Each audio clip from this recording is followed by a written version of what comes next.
E numa altura em que a crise está no centro do debate, falamos de como recuperar empresas em dificuldades. Vamos saber como há empresários que, confrontados com situações de declínio, dão a volta e não deixam as empresas cair. Para nos falar sobre este tema é convidado em estúdio Rogério Ferreira do O, autor do livro Como Recuperar Empresas em Tempo de Crise, e a quem dou desde já as boas-vindas e muito bom dia. Muito bom dia, obrigado. O tema é sugestivo, como recuperar empresas em dificuldades. Eu gostava de lhe perguntar porquê este objeto de estudo. É importante estudar as empresas que dão a volta e conseguem fintar a crise?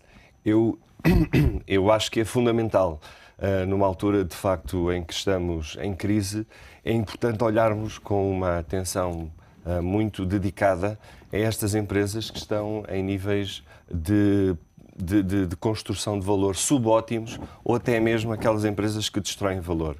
Se não fizermos isto, estamos a depauperar as nossas possibilidades de desenvolvimento económico. No início do livro, acabei por perceber que havia e que há essencialmente duas ordens de razão que o levam a escrever este livro e a debruçar-se sobre este tema, um dos quais me despertou alguma curiosidade, que é o facto de, em primeiro lugar, dizer e assumir que num ambiente negocial agressivo e complexo atual, nenhuma empresa está livre de riscos, mesmo as mais saudáveis, é assim? É assim, é assim. Nós estamos a viver...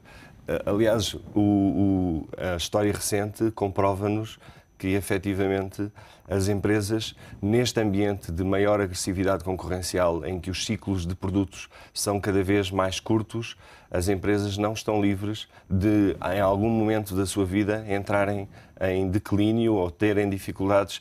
E, nessas alturas, é importante saber o que fazer e como gerir essa crise. Por outro lado, e do outro lado da barricada estão então as empresas com piores desempenhos, que na sua opinião, estas empresas, também com dificuldades financeiras, não têm de conduzir obrigatoriamente à falência. Existe uma solução. Exatamente.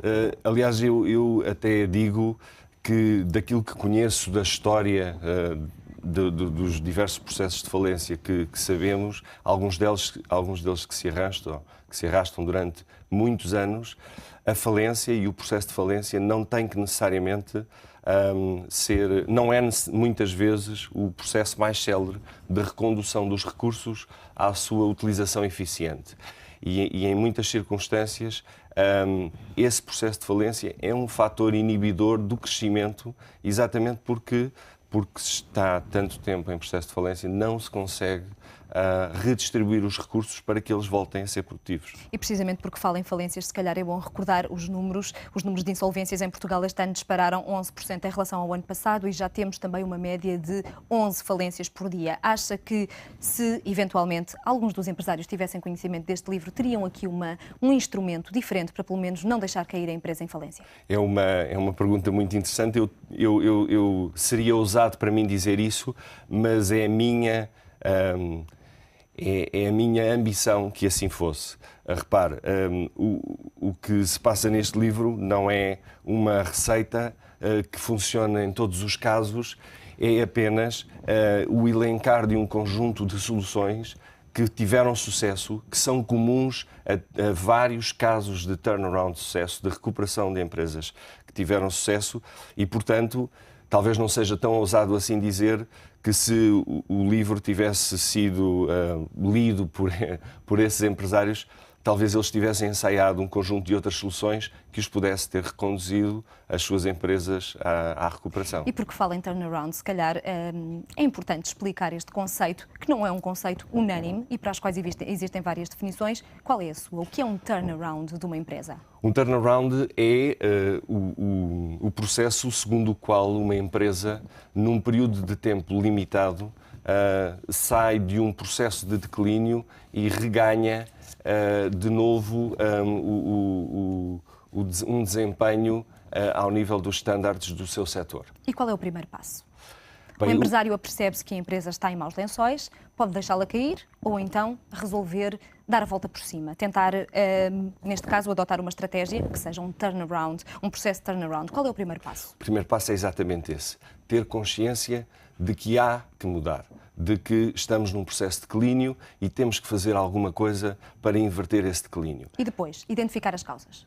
Bem, e depois identificar as causas. De facto, a identificação das causas, o diagnóstico, muitas vezes se diz que é um processo relativamente simples, não é tão simples assim, porque muitas vezes estamos a olhar para efeitos e estamos a olhar para eles como se fossem as causas.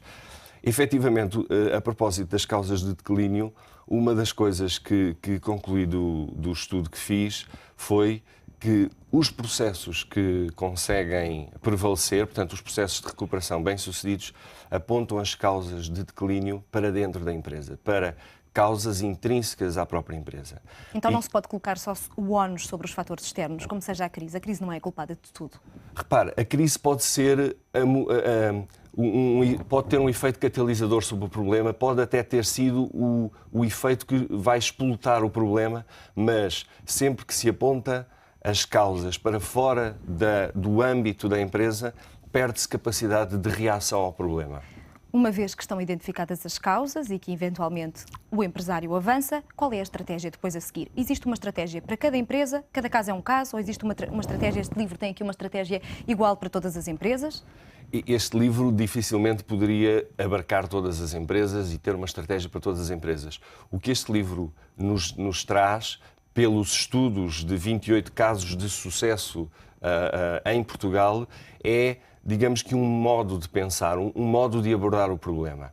Muito sucintamente, um gestor turnaround, um gestor que vai implementar um processo de recuperação, tem que começar por se preocupar em perceber o problema, fazer uma auscultação às realidades da empresa. Depois tem que formar uma equipa coesa, tem que, com essa equipa, desenhar um plano de recuperação, tem que o conseguir comunicar, tem que fazer com que esse plano seja aceite por todas as partes que compõem a empresa, pelos colaboradores, pelos credores, pelos demais participantes da empresa. Mas isso não significa que seja um sucesso.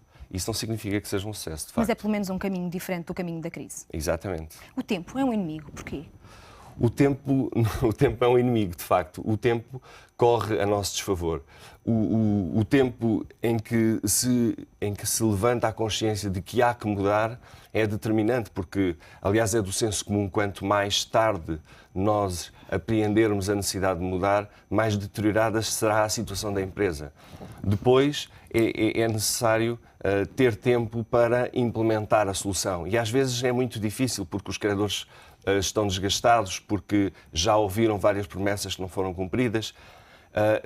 Enfim, quanto mais cedo se atacar o problema, melhor. Rogério, tenho aqui uma última pergunta para si. Embora em termos psicológicos seja sempre melhor a empresa seguir e não deixá-la cair, em termos de custos, é ou não oneroso um processo de recuperação de uma empresa? Por vezes mais oneroso até que a falência?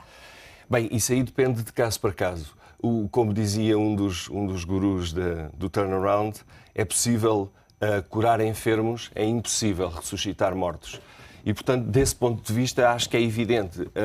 Cada situação tem que ser avaliada de per si, tem que se perceber se é uma situação recuperável ou se não, e se não for, tem que se partir para a falência com a capacidade de rapidamente redistribuir os recursos para que eles sejam utilizados novamente em empresas que estejam a construir-se ou que nasçam naquele momento. Rogério Ferreira do O, foi um gosto tê-lo aqui. Muito obrigada por este livro, Como Recuperar Empresas em Dificuldades. Muito obrigada. Obrigado.